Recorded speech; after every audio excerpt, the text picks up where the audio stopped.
Hello children and young people, welcome to today's video. I hope you are all keeping safe and well and healthy, and that you are as much as humanly possible sticking to the lockdown rules. I know that this is not an easy time, especially when the weather's been so good as well.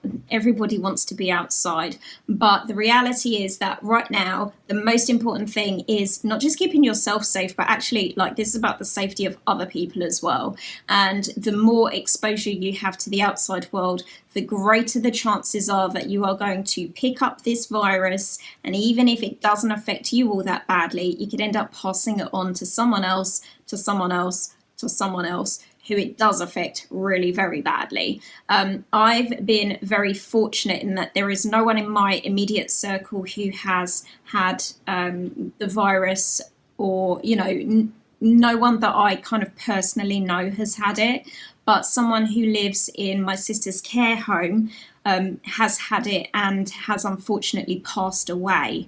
And when I heard that news the other day, it really did make me, the reality of it hit home pretty hard, because, obviously that's very close to my sister. And if she got the virus, she would be in a potentially very, very dangerous situation.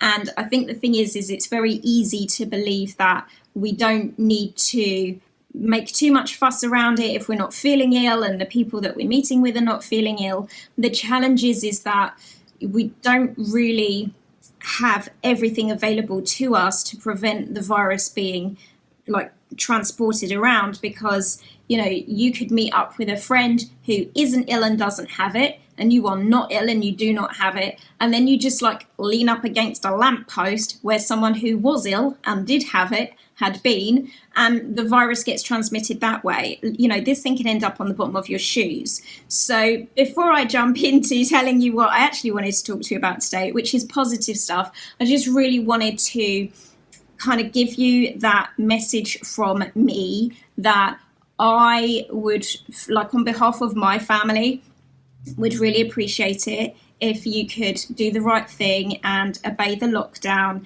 and not be meeting up with your mates as much as you might really, really want and feel like you need to do that.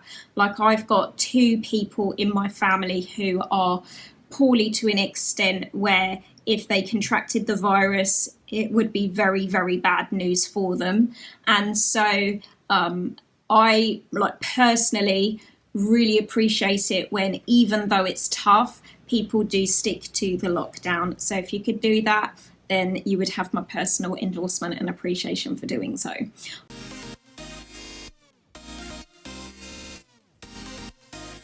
All right, so what I actually wanted to talk to you about today is how we can use the time that we've got to some kind of positive effect, because it's very easy to just tune into the fact that being in lockdown is an utter pain in the bottom.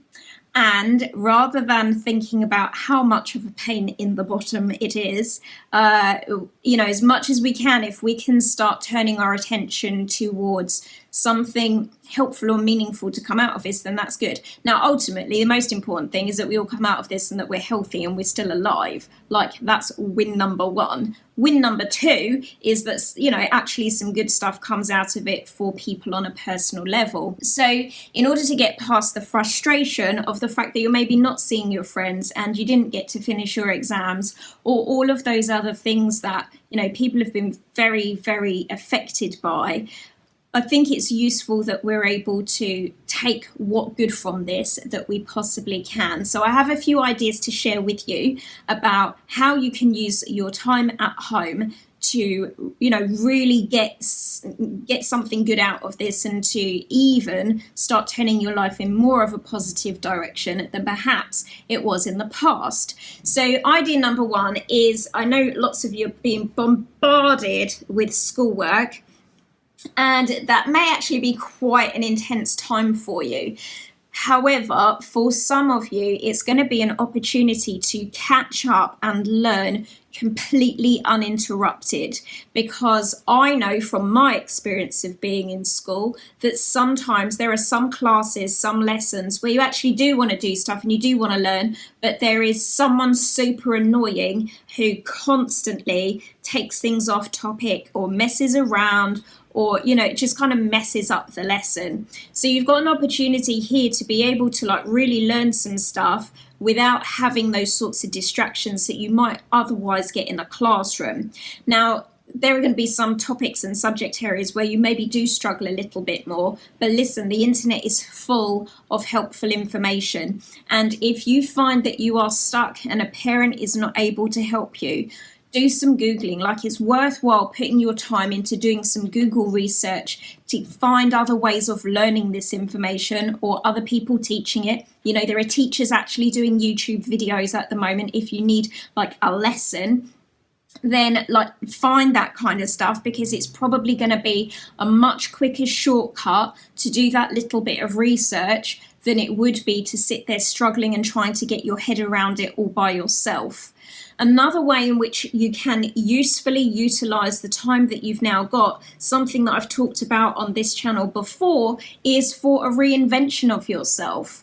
Sometimes we get into a bit of a funk with the peer groups that we're in, the friendship groups that we have, and it can feel as if like maybe these people don't respect us, don't appreciate us. Maybe there's been a bit of bullying going on, and then you kind of end up on a bit of a back footing where you almost sort of fulfill the role that other people have put you into. They believe that you are the victim, and lo and behold, that's the way you start behaving. Or they believe that you're the stupid one, and then that's how you start behaving.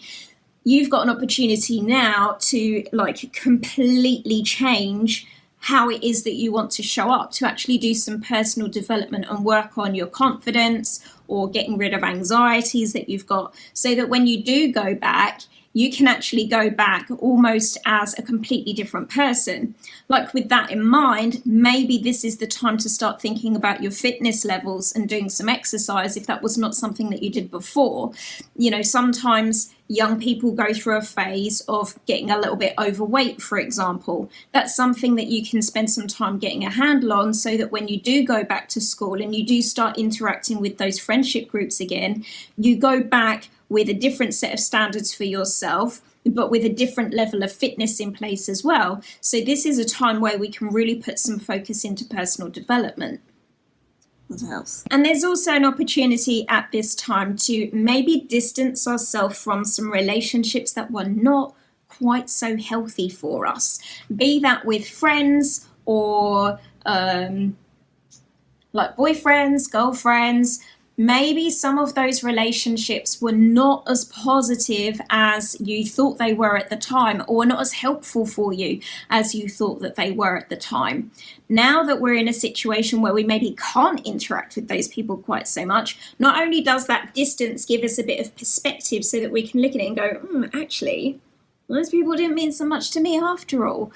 But it's also a time to then, like having got that distance, to start thinking about what sorts of relationships you might like to have in the future that are better and different in some way, and how you can just kind of like, it's like you don't have to make the decision to kind of cut that person off or block their number or something as severe and drastic as that. It can just kind of fizzle out and fade away.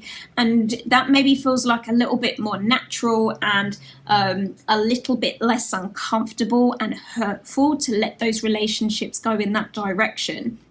I'm certainly having that experience for myself with some of my relationships. There were some people that I interacted with on a very regular basis, like prior to coronavirus, who because of coronavirus, I'm now not seeing. And because I'm not seeing them, I'm actually not at all interacting with them. And I've discovered that like maybe those relationships were not serving me in the way that I thought they were, and they were not as positive or as trustworthy as I thought they were. And I'm like kind of getting to a point where I think, well, when we're on the other side of coronavirus, would I want to go back to those relationships knowing what I know now? And actually the answer is no, I don't think I would. So I'm kind of using this as a way to sort of plan a bit of an exit strategy from some relationships that were not very helpful for me, I think maybe for quite a period of time. So we can really use this time to sort of do a little bit of reflection, almost like what you would call an audit. So sometimes in a shop where they may be selling something like clothes, every now and again they'll do an audit to make sure that what clothes are still left in the shop match up with what the computer says compared to what they previously sold. If they notice that there are fewer clothes than what the computer said, it means that someone's been stealing and isn't trustworthy. So that would be like an audit that happens in an organization. Sometimes we want to audit our lives in a way and say, is what I thought I had actually matching up with what I'm feeling right now? And if it's not, maybe there's some kind of, action that I need to take off of the back of that. So start thinking about the ways in which you can use this period of time to make some positive changes or draw some lines in the sand and say, oh, I'm not going to be doing that anymore. I'm not going to be that way anymore. Or maybe even I'm not going to be that same person anymore, because we've got an opportunity here to be able to come out the other side of this with some new sets of standards, some new ideals in mind, and maybe even, to just really rethink who it is that we are and to put some time and energy into developing ourselves on a personal level to be the kind of people that we'd really like to be. So if you have any other questions or comments around that, please leave them in the description box below. But for now, keep washing your hands, keep in the lockdown as much as you possibly can, and stay safe, look after the people around you, and look after the people that you don't even know by, sticking to the lockdown rules. It really does make a difference. Thank you so much for watching and keep well. I will see you in my next video. Bye.